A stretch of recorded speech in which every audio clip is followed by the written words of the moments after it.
14 سال کے امام زین العابدین رضی اللہ تعالی عنہ اس حادثے میں، اس واقعہ میں جو ہے وہ بچے، اور سب سے زیادہ دکھ اپنی آنکھوں سے انہوں نے دیکھے۔ کربلا کا منظر بھی دیکھا، کوفے کا دارالامارہ بھی دیکھا، اور دمشق کا دربار یزید بھی دیکھا، اور پھر یہاں سے مدینے پہنچ کر اہل مدینہ سے جو سامنا ہوا امام زین العابدین نے وہ لمحے بھی دیکھے۔ کہتے ہیں اس واقعہ کربلا کے بعد حضرت امام زین العابدین کبھی ہنسے نہیں تھے۔ جب بھی پانی پینے لگتے تو رو پڑتے، انہیں شاید سکینہ کی پیاس یاد آ جاتی تھی۔ امام زین العابدین کا رنگ زرد ہو جاتا جب کربلا کی یاد آتی، اور بسا اوقات شہر سے وحشت ہونے لگتی، اور دور باہر نکل جاتے اور جا کر کے وہاں خیمہ گاڑ لیتے، اور مہینہ مہینہ وہاں ذکر و فکر اور عبادت میں لگے رہتے۔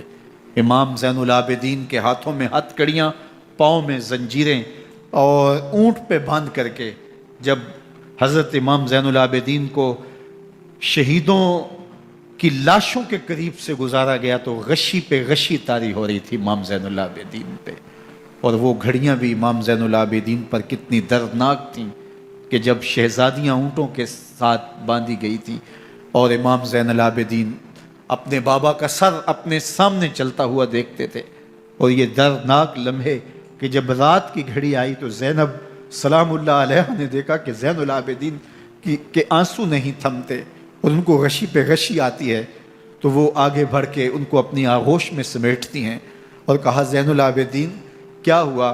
کہا کہ پھپھو جان اگر ہو سکے تو بابا کا سر کچھ دیر کے لیے میری گود میں نہیں آ سکتا ہے۔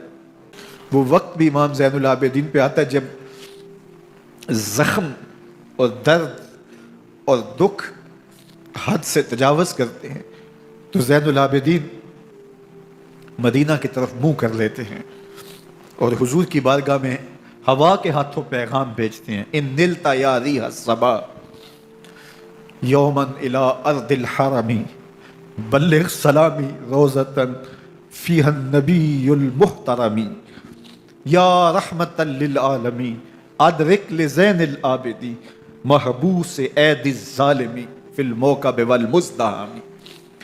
امام زین العابدین نے یہ سارا دردناک منظر اپنی آنکھوں سے دیکھا اور یہ سارے دکھ سہے۔ امام زہری کہتے ہیں کہ ولید کے زمانے میں دوبارہ امام زین العابدین کو پکڑ لیا گیا اور ان کے ہاتھوں میں دوبارہ ہتھ کڑیاں اور پاؤں میں بیڑیاں ڈال دی گئیں۔ میں ملنے گیا تو جو ہی امام کے ہاتھوں میں ہتھ کڑیاں دیکھی تو میرا دل ڈولنے لگا اور میری آواز گلے میں دب گئی اور آنسو تھے کہ تھمتے نہیں تھے۔ تو امام زین العابدین نے مجھے دیکھا تو مجھے تسلی دیتے ہوئے کہا زہری کیا ہوا تمہیں؟ تو میں نے کہا حضرت کربلا میں تھوڑے دکھ دیکھے تھے اور اب یہ حالت مجھ سے دیکھی نہیں جا رہی۔ تو امام زین العابدین نے ان زنجیروں کو اور ان ہتھ کڑیوں کو جن سے آپ جکڑے گئے تھے جھٹکا دیا، لوہے کی زنجیریں ٹوٹ گئیں۔ کہا زہری ہم اللہ کی تقدیر پہ راضی ہے ورنہ یہ زنجیریں کیا ہوتی ہیں۔ امام زین العابدین کو اللہ نے عزتوں سے نوازا تھا، ہر دور کے حاکم وقت ڈرتے تھے اور ان کی عزت سے حسد کرتے تھے۔ ولید بن عبد الملک بنو امیہ کا بڑا تگڑا حکمران گزرا ہے۔ ایک دن طواف کرتے کرتے حجر اسود کے سامنے آیا اور اس کے دل میں آیا کہ میں حجر اسود کو بوسہ کروں، لیکن رش اتنا تھا کہ آگے بڑھنے کی ہمت نہ ہوئی اور پیچھے ہٹ کے کھڑا ہو گیا کہ رش کم ہوتا ہے تو میں حجر اسود کو چومتا ہوں۔ اتنے میں امام زین العابدین رضی اللہ تعالی عنہ وہ بھی طواف کرتے کرتے حجر اسود کے قریب آئے، ایک لمحے کے لیے توقف کیا، لوگوں نے راستہ چھوڑ دیا۔ امام زین العابدین آگے بڑھے، حجر اسود کو چوما، پھر آگے بڑھ گئے۔ ولید بن عبد الملک کو بڑا غصہ آیا کہ لوگوں نے میرے لیے تو راہیں نہیں چھوڑی اور زین العابدین کے لیے راہیں چھوڑ دی ہیں۔ تو وہ اپنے درباری شاعر کو، فرزدق کو جو اس کے ساتھ کھڑا تھا، اس کو پوچھتا ہے من ھذا، یہ کون ہے؟ حالانکہ اسے پتہ تھا یہ امام زین العابدین ہے۔ بعض اوقات سوال تفہیم کے لیے کیا جاتا ہے، سمجھنے کے لیے کیا جاتا ہے، اور بعض اوقات سوال تحقیر کے لیے کیا جاتا ہے۔ جس طرح کسی شخص کو آپ پسند نہ کرتے ہو اور وہ کوئی کام کرے تو آپ کہتے ہیں یہ کون ہے، یہ کون ہے؟ اس نے کہا من ھذا، یہ کون ہے؟ اب فرزدق شاعر تھا اور درباری شاعر تھا، اسے اچھی طرح پتا تھا کہ من ہاذا سے بادشاہ کیا سننا چاہتا ہے، لیکن آج اس کی غیرت ایمانی جاگ گئی۔ بادشاہ نے کہا من ہاذا، یہ کون ہے؟ تو فرزدق نے بادشاہ کی آنکھوں میں آنکھیں ڈال کے کہا بادشاہ تو نہیں جانتا یہ کون ہے؟ اس کو تو بطحا کے سنگ ریزے بھی جانتے ہیں، اس کو تو زمین والے بھی جانتے ہیں، آسمان کے فرشتے بھی جانتے ہیں۔ یہ فاطمہ کا بیٹا ہے، یہ علی کا شہزادہ ہے، یہ رسول اللہ کا نواسہ ہے۔ تیرا من ہاذا کہنا اس معرفہ کو نکرا نہیں کرے گا، یہ کل بھی معرفہ تھا، یہ آج بھی معرفہ ہے۔ کھڑے کھڑے امام زین العابدین کی شان میں ایک طویل قصیدہ لکھ دیا۔ بادشاہ تو اس سے کچھ اور سوچ رہا تھا، الٹ ہو گیا، اس نے ایک فرزدق کو جیل میں ڈال دیا۔ امام زین العابدین کو پتا چلا، آپ نے اشرفیوں کی 2 تھیلیاں خادم کے ہاتھ بیچی کہ ہماری وجہ سے تمہارے اوپر یہ افتاد پڑی ہے۔ تو اس نے تھیلیاں قبول کی، چوما آنکھوں سے لگائیں اور پھر خادم کے ہاتھ میں دیتے ہوئے کہا امام کو میرا سلام دے دینا اور کہنا حضرت ساری زندگی نے ٹگوں کے لیے، ان پیسوں کے لیے، اشرفیوں کے لیے شاعریاں کی ہیں، یہ جو میں نے قصیدہ لکھا ہے آپ کے نانا کی شفاعت کے لیے لکھا ہے۔